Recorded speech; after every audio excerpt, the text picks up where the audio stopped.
It's your boy Wil-Til checking in on Slim-Vizons Radio, man. You know how we do it, man. I be representing thug niggas from a straight up field, and all them niggas know Wil-Til real. I'm known as Wil-Til, I'm the thrill with skills. AK now nigga tell you I don't deserve a deal. Wil-Til on this floor. Tig ain't on this floor, nigga. Wil-Til on this floor. Huh? Wil-Til on that. It's my turn to shine, so shine the spotlight on your boy Wil-Til so I can get right. You done had your turn, so show me love, country club. Just play this for me once and it'll show get me a buzz. It's my turn to shine, so shine the spotlight on your boy Wil-Til so I can get right. You done had your turn, so show me love, country club. Just play this for me once and it'll show get me a buzz. I work 9 to 5. It's your boy Wil-Til checking in on Slim-Vizons Radio, man. You know how we do it, man. I know you real. From my pistol players pack and show you grill for Til. Wil-Til on this floor. Tig ain't on this floor, nigga. Wil-Til on this floor. Huh? Wil-Til, my nigga. Wil-Til, my nigga. How many of y'all remember the movie Back to the Future, Part 1, with Michael J. Fox and the crazy hair guy, Doc, the DeLorean, the lightning strike, the clock tower? You remember what year they went back to? They go from 1985 to what year back? They go back to 1955. And in 1955, Michael J. Fox sees his mother and father as teenagers. And his mother falls for him instead of his father. But he can't have that happen because that'll alter the course of history. And just like the pictures that you see in front of you, his pictures start fading as his mother falls for him, because that means he's not going to be born. But he's got to get from 1955 back to 1985 with the flex capacitor, DeLorean, the speed of light, the clock tower, and the lightning strike. That's a lot how this story here goes. And then Moore Wright said his tongue been cut and pushed back in his mouth, and his private had been cut off.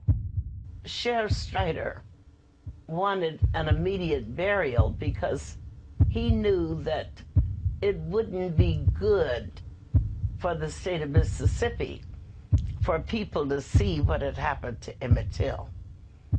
And the only way you could stop people from seeing was to bury it. I mean, get it out of sight. I don't know what authority he had to bury my son, but he took that authority. To bury the body. We all went to the church that day. The grave was dug. The body was there in a pine box. It had an awful stench to it. And we was getting ready to put the body in the ground when we got word to stop the burial. We had picked some cotton and made some chain, and my older brother said, well, I'm going to take y'all to Greenwood. I cut them all to Greenwood. Greenwood, nigga. Slim-Vizons. We from Clearwater, nigga. Greenwood, nigga. Respect my hood and make me represent Greenwood. It's all good coming around my hood talking that Eddie. A Greenwood nigga, no, you niggas ain't ready. You can't keep coming out your mouth like that. Respect my hood and make me represent Greenwood. Baby in the 9-9, procrastinate. Split a nigga about what we used to have. Right here, baby, in the 9-9, baby.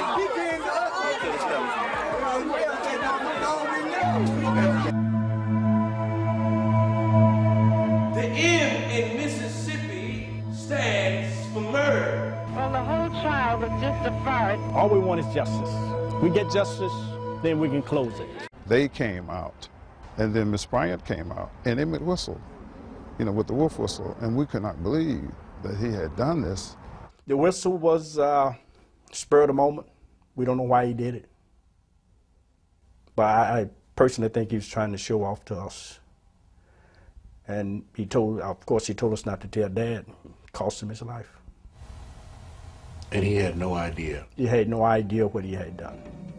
That night, oh man, it was pure terror. That's a night that I will never forget. And thinking that I could hear them out there talking, and all of a sudden I realized that I could feel death, it seemed. I said, I'm getting ready to die, because they told you before you went there, if anything happened like that, you could not get help from anyone. Then I heard this commotion in the bedroom that Emmett and I was in. We was sharing the same bed, and I woke up, I saw Roy Bryant and J.W. Milan. And I didn't know J.W. Milan, but I recognized Roy Bryant. And they ordered me to lay back down and go back to sleep. And they made Emmett get up and put his clothes on. And you know, I'm sitting there, laying there trying to figure out where they're going to take him. You know, I still don't know who these people are. Black people wasn't speaking out about the Emmett Till case at that particular time because those white folks were for real. Those white folks were for real. They knew that it could happen to them. The blacks feared for their lives and for their family's life because those white folks were for real. Well, sir, I tell you right now, if he gets justice, they'll turn him loose. If I was on the grand jury, that is what I would do. I can't understand how a civilized mother could put a dead body of a child on public display.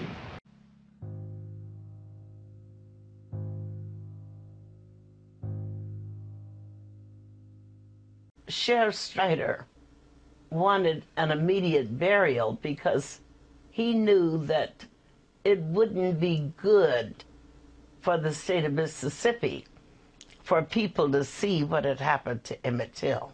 We never have any trouble until some of our southern niggers go up north and the NAACP talks to them and they come back home.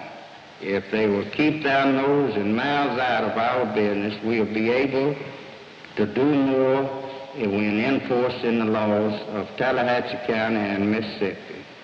And the only way you could stop people from seeing was to bury it. I mean, get it out of sight. I don't know what authority he had to bury my son, but he took that authority. We was told to meet at the church. We're going to have a funeral today. We're going to bury the body. We all went to the church that day. The grave was dug. The body was there in a pine box. It had an awful stench to it. And we was getting ready to put the body in the ground when we got word to stop the burial.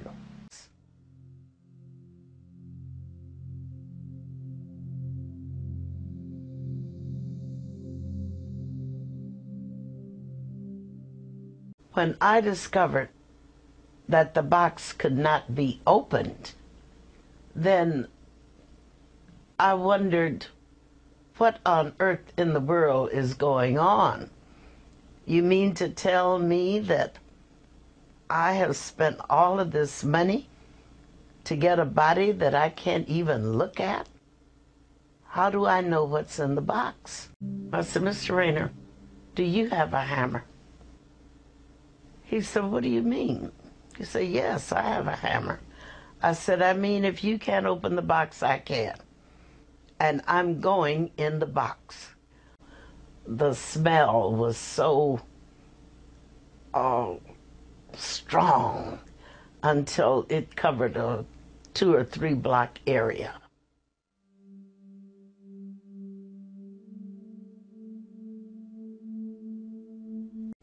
I said, what on earth in the world is that? It was Emmett's body. It was Emmett's body. It was Emmett's body. I saw his tongue had been choked out and it was lying down on his chin. I saw that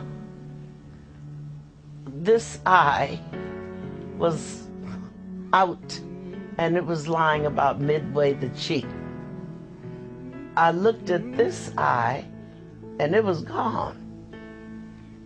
I looked at the bridge of his nose and it looked like someone had taken a meat chopper and chopped it. And I looked at his teeth because I took so much pride in his teeth. His teeth were the prettiest things I'd ever seen in my life, I thought. And I only saw 2. Who were the rest of them? that just been knocked out. And I was looking at his ears. His ears were like mine. They curled, they're not attached, and they curled up. The same way mine are. And I didn't see the ear. Where's the ear? And that's when I discovered a hole about here, and I could see daylight on the other side.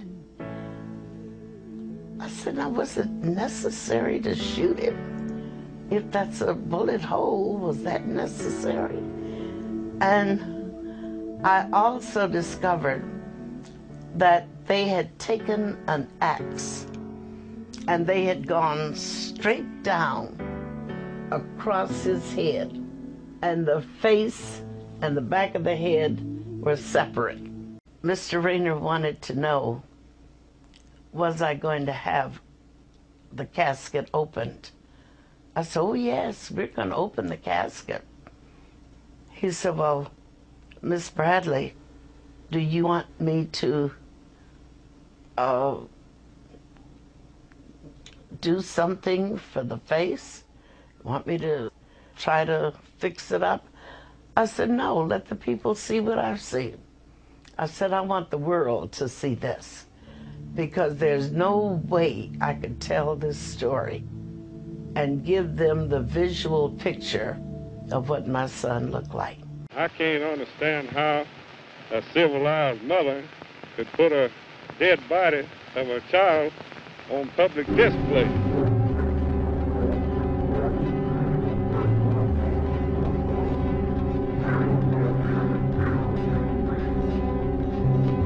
I'm not even going to sit here and call the Emmett Till trial a trial, okay? You already know the jury was all white. That's not, you can get all white juries today, so we're not going to pull that card. But let's pull this card, okay? The jury's got not relatives, in-laws, not relatives. They, they were real specific. Oh, they're not relatives, they're in-laws. So, in Mississippi, in-laws and relatives are different, okay? All right, so the jury had in-laws of both defendants on it, okay? And then the jury instructions that the judge gave to the jury before they went and deliberated, I don't know if it's the icing on the cake or the cherry on top of the icing. But the judge's instructions to the jury, or last words to the jury, are, "A not guilty verdict is the only verdict that'll keep your Mississippian ancestors from turning in their graves." And that damn jury of in-laws wanted to convict them boys. But that goddamn NAACP just made it awfully damn hard. The NAACP has been accused of a lot of things. But this tops the charts. They summed up by saying, isn't it true that you and the NAACP got your heads together and you came down here and with their help you all dug up a body and you have claimed that body to be your son? Isn't it true that your son is in Detroit, Michigan with his grandfather right now? 1955. Mom, is that you? I had a horrible nightmare. Dreamed that I went back in time. It was terrible. Well, safe and sound now, back in good old 1955. The M in Mississippi. 1955? You tell me you built a time machine? Here you go, M. Slim. Here you go, M. Slim. That's a fox for you, M. Slim. White lady. That's for you, M. Slim. The thing about me is that I see a sexy white woman and I know how they look. We're sending you back to the future.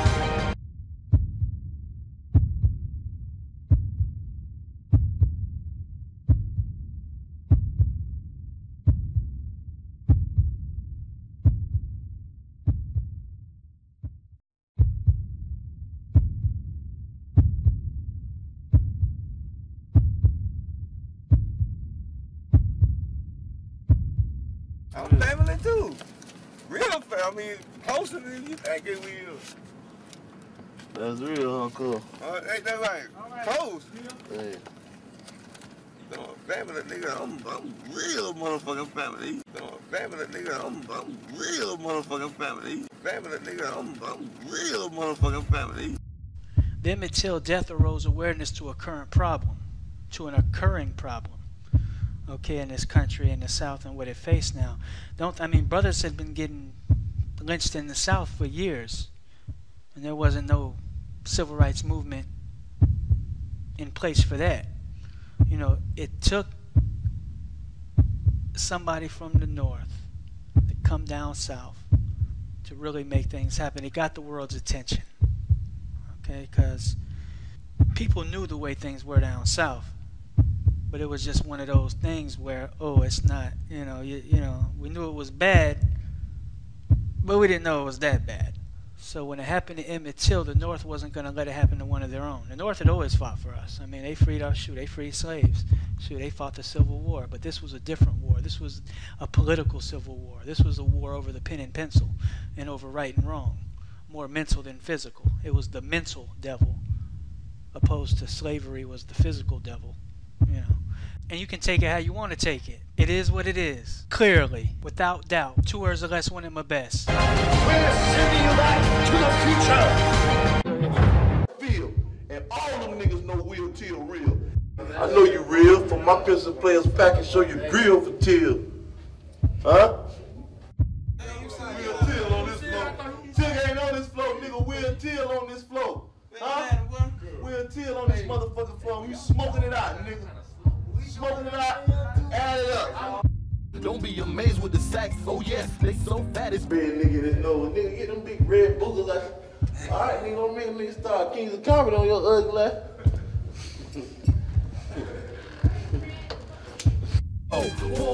puff, give homeboy. You been smoking all day. Open up, baby, all access. Slim-Vizons, what to do? Next. And money ain't no problem. But nigga, we smoking $50 joints. And you say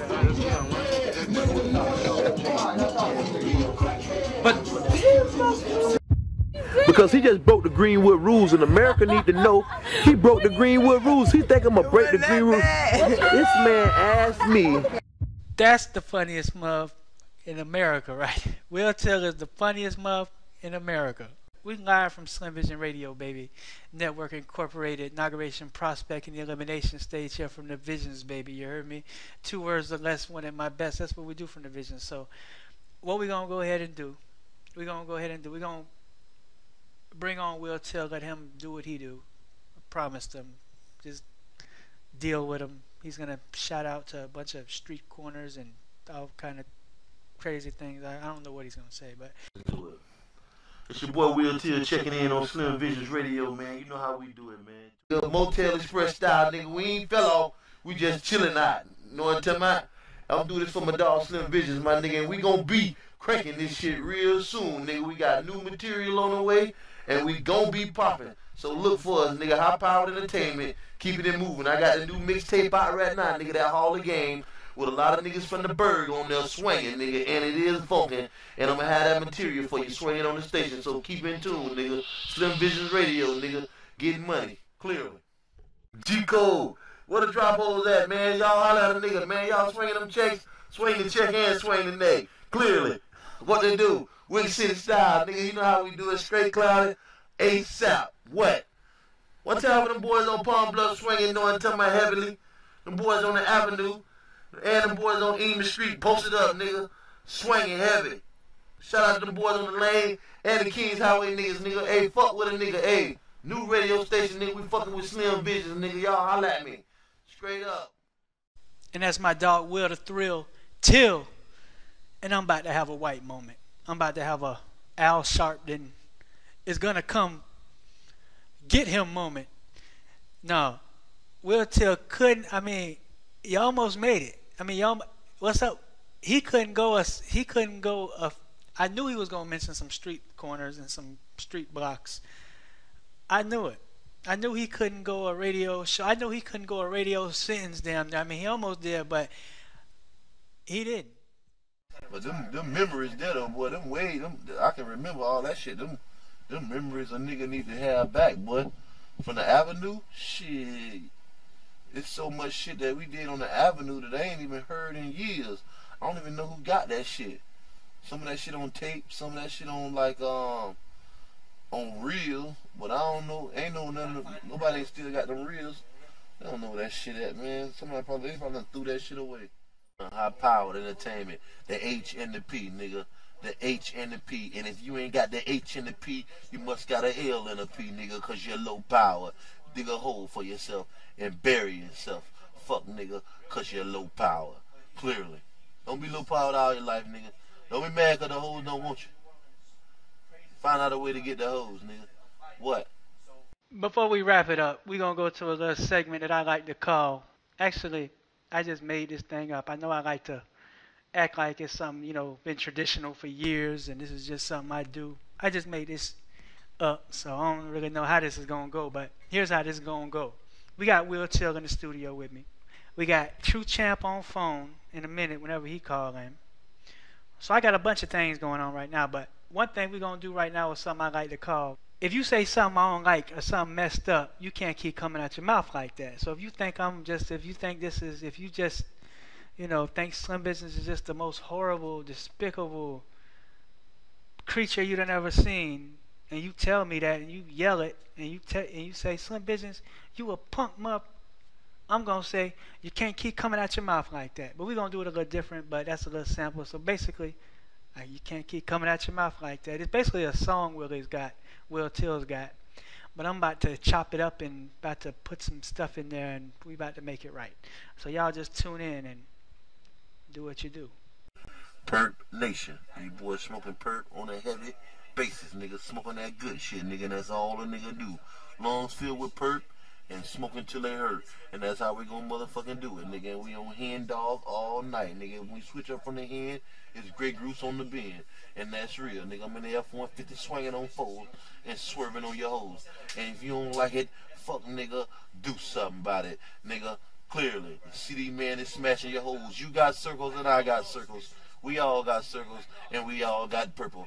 And when the hoes get naked in the room, everything gon' bloom. New radio station, nigga. We fucking with Slim-Vizons, nigga. Y'all holla at me. Straight up. Clearly, Motel Express, your dog Wil-Til, and you know how I do it, man. What? What's up? What's up? It's your boy Fat. Yep. It's Fat again. You hear me? Drink with represent with my man Slim-Vizons. You know what I mean? We on the network doing it like it's supposed to be done. Wick always in effect. One time to the borough where it's thorough. You know what I'm saying? Trigger City, you feel me? Hey, we doing it live right here, man, in the studio, man. I'm out here hollering at all you drop hoes out there, man. For sure. That's what's up, man. I just say thank you, Slim-Vizons, for giving the opportunity to get on your radio show. You always been supportive of True Champ. And I just, you know what I'm saying, anything I can help to do to make this fight happen, or you help me, you know what I'm saying, whatever I got to do to boost anything with me and you, we can just do it good because you're a good match, man. I thank you for your support from New Orleans, representing New Orleans finest. And thank you, man, all from the 504. Much love. For sure. We never have any trouble until some of our southern niggas go up north and the NAACP talks to them and they come back home. You can't keep coming out your mouth like that. George was not the aggressor as far as the actual contact between Trevon and George. Were you surprised when you heard that he had used the racial slur, the effing word, the way he was picked up on the tape? Were you surprised he used a term like that?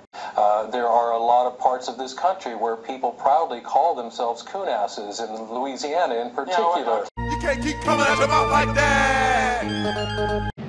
Well, sir, I tell you, right now, if he gets justice, they'll turn him loose. If I was on the grand jury, that is what I would do.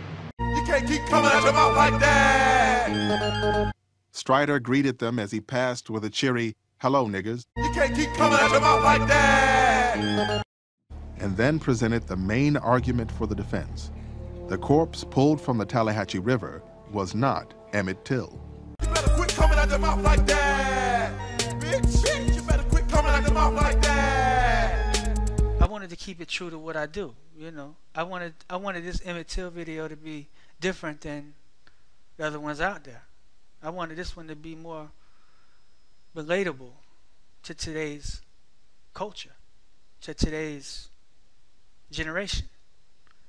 I didn't want to tell it with the same old Emmett Till went to a store in Money, Mississippi. I didn't want to tell it with that same emphasis of the other videos that I've seen on the case. You know, I didn't want to tell it with that same twist. You know, that same, you know, half the Emmett Till videos I've seen out there, first of all, somebody who doesn't even like black people are telling the story. Racist ass people are telling the story from jump. And the person sitting at home watching it, they want to find out a little something, but then they got to deal with this person telling the story who's just as racial as the people on the video killing the man. You know, so I wanted to bring it a little different. You know, I want to thank everybody who made this possible. I want to thank those tuning in my radio show, all the viewers to the TV show, my YouTube viewers. And I want to thank my Twitter pals. I'm kind of new to Twitter. I set up my account a while ago, but I'm kind of new within the last few months of really, you know, sending out tweets and, you know, getting all professional. See, I'm a MySpace cat. You know, I be on, hey, I ain't going front. I'm a MySpace cat. I be on MySpace chilling, you feel me? Ghost town, but I be chilling though. 10,000 friends, 5 online. And I'm like, man, so I had to update my values and go to Facebook and go to the Twitter, and you know, it's all right experience. This I want to talk about. I want to shout out to my girl Asia. Amazing, you are truly amazing. We're gonna talk about your little Bowfinger and Wolfinger and Robert Zimmerman and all your little whatever you want to talk about. We're gonna talk about that and the relationship. We're gonna get into that, but that's gonna be on another episode. Medicine 87, Demadia, something like that. Demadia, Medicine 87. She's the one who sent me a tweet. The tweet she sent me said, tell a story about those who have been oppressed, basically. And Emmett Till happened to be one of her examples, which, you know, another one of her examples was Brown versus Board of Education. She told me to do all kind of research. I'm not that sophisticated when it comes to certain activities and reading and studying and all that. I know what I know. So Emmett Till was one of your examples, so I delivered that in Slim-Vizon fashion, you know. And I want to shout out to my dog 1 Million Hoodies, you know, locking it down. I want to shout out to the Trayvon Martin family. I want to shout out to everybody. You know, everybody, you know what I'm saying? Everybody. But it's Slim-Vizon Radio Nation, man, and I'm getting out of here. You can't keep coming at the mouth like that.